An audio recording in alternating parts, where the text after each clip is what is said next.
Hi, family. Welcome to another Truth and Love devotional. My name is Ludi. I pray that you're having an amazing week and it's almost the weekend.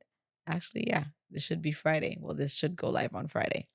Unless it doesn't, then Luis will be like, you mentioned the day and it didn't go live on the day. But this should definitely go live on a Friday. If not, disregard whatever day it is. Amazing, even if the weekend is not close by.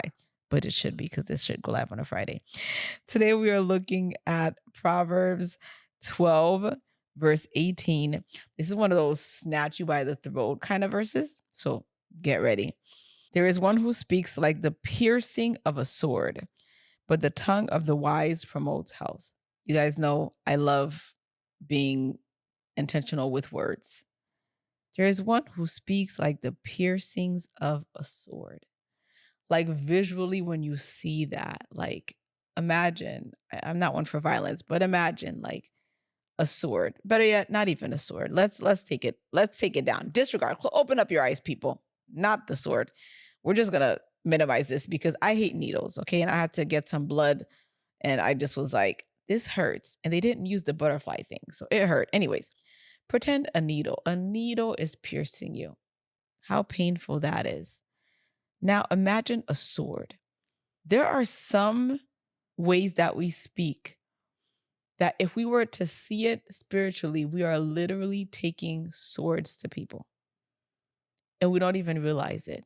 And even as I'm talking to you, God is bringing back this memory. So Luis and I shared in our recording that we did of our story. I don't remember the name of it, but it's on the page if you look for it. But we shared with you guys how we are raising two of my cousins, which now, we got them originally when they were 16 and 11. Now they're 24 and 18. So it's been a long time, y'all. And they're grown. But I remember I would, okay, don't judge me. I threatened Luis. Not like bodily harm, but like like if I'm joking or he'll say something silly, I'll be like, I'll throw you out the car. I don't mean it. Obviously, I'm not gonna just throw him out of the car on 95. Or just, I don't know. I used to say these things that were just violent. Now I don't know why. Like before I used to do this thing where like I would punch people. But then I was like, you know what? I should stop. That's like, why is that my first response when someone surprises me is to punch them? So the Lord delivered me from that.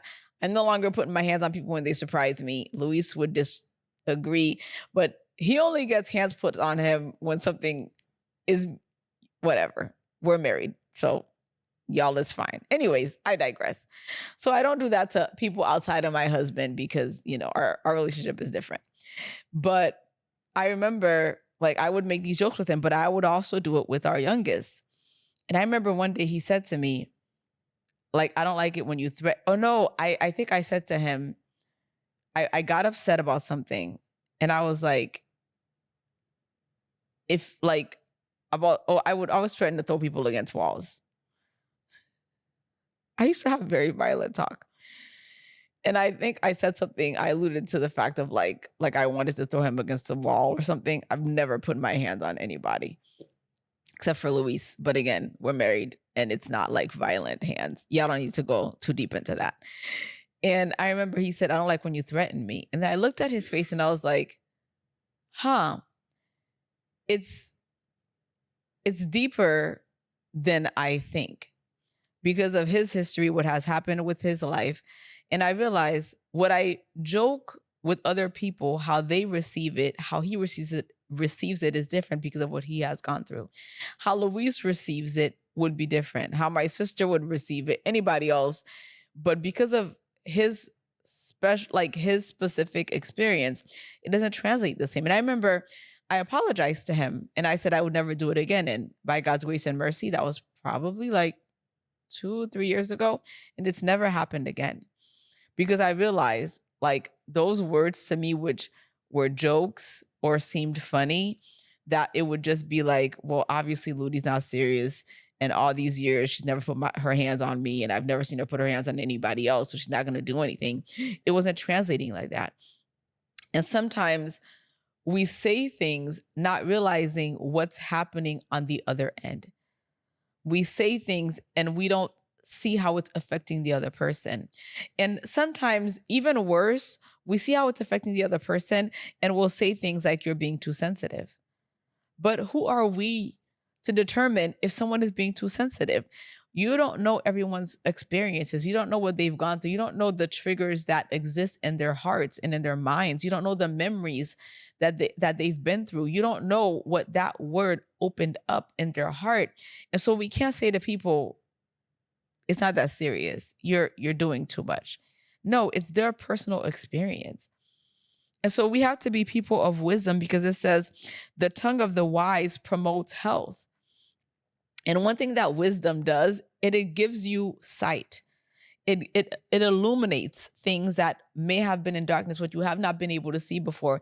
Wisdom allows you to see. Wisdom allows you to be slow to speak, quick to listen, slow to become angry. One of my favorite scriptures. Y'all already know I talked about it.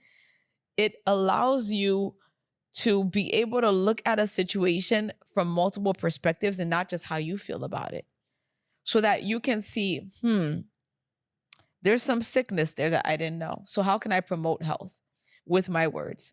Instead of me coming with this dagger, instead of me, this person is coming to me after everyone else just stabbed them in the heart, and they're coming to me for health. And here I am sticking another dagger. And some of you might be in relationships where you're supposed to be that safe place and that safe haven for your spouse. But just like everybody else, your words are daggers.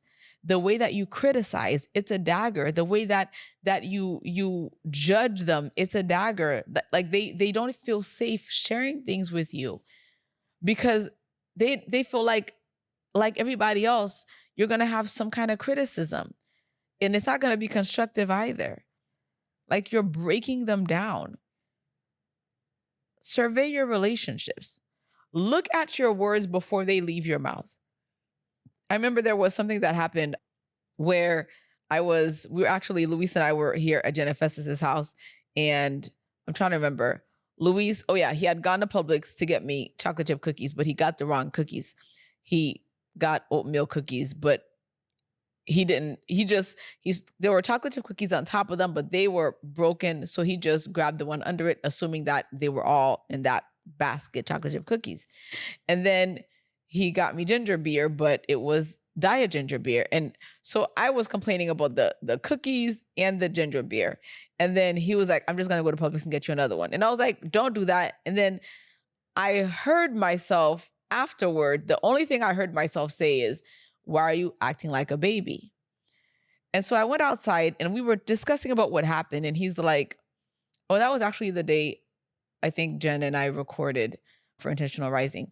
And he was like, I knew that there was going to be retaliation. And so I know this is retaliation. But what I told him, like, as he was talking to me, and I thank God for a husband who communicates. But what the Holy Spirit said to me while Luis was talking, he said, did you hear yourself? And I was like, you know what? I didn't. Because usually before you speak, you hear what you're going to say. But I realized the only thing I heard was that tail end of like, why are you being like a baby? But everything else that happened before that, I didn't hear myself. And there are times we have to slow down to be able to hear ourselves. Because in that moment, I did not know that my words were being used as a dagger against him. I couldn't see it because I couldn't hear. And so even for yourself, pray that the Lord would open up your understanding, open up your own ears to yourself.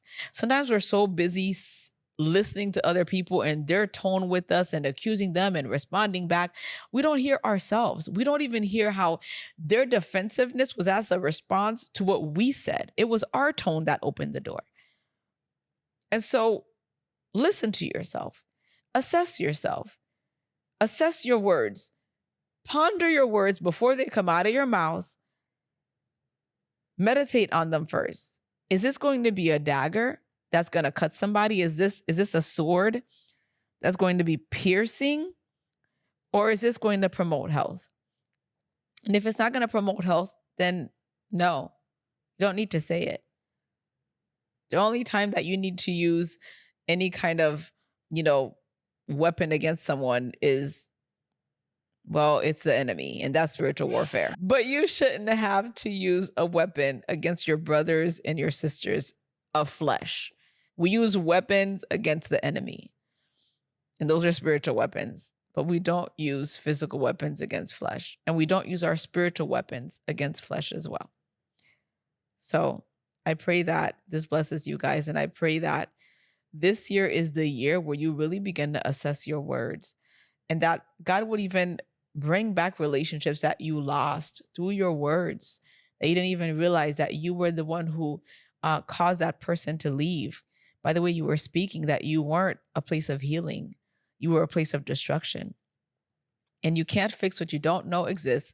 I'm going to say this until the Lord takes me home.